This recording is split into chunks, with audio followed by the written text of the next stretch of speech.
So I believe I finally got my exhaust that I ordered for my Rebel 1100. I ordered from Amazon, and it's not a brand name exhaust. I went with something cheap because I wanted to try it out. So let's see how it looks. So here's the exhaust that I bought from Amazon. If you want to know the model that I got, leave a comment and I will post which one I got. They have two. They have one with the silencer and without it. Without it was cheaper, and I would get it like in 2 days. This one took a little bit longer because they didn't have it in stock. So, and it has a silencer, which I wanted.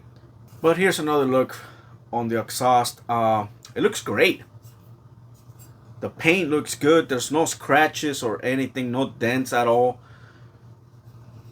That's how it looks. And I will be posting a video of how to install this exhaust and sound clip of before and after. And here's everything else that came with it.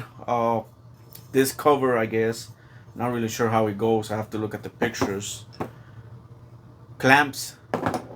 Not sure what these are for. And this.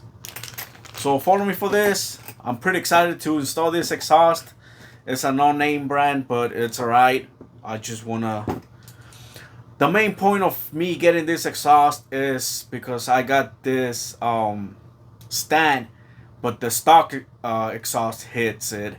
So I had to go aftermarket exhaust, and I didn't want to spend $500 for a good brand name. So I bought this cheap one, and we'll see how it goes. If it sounds good, I keep it. If not, then I guess I'll buy a $500 exhaust, right?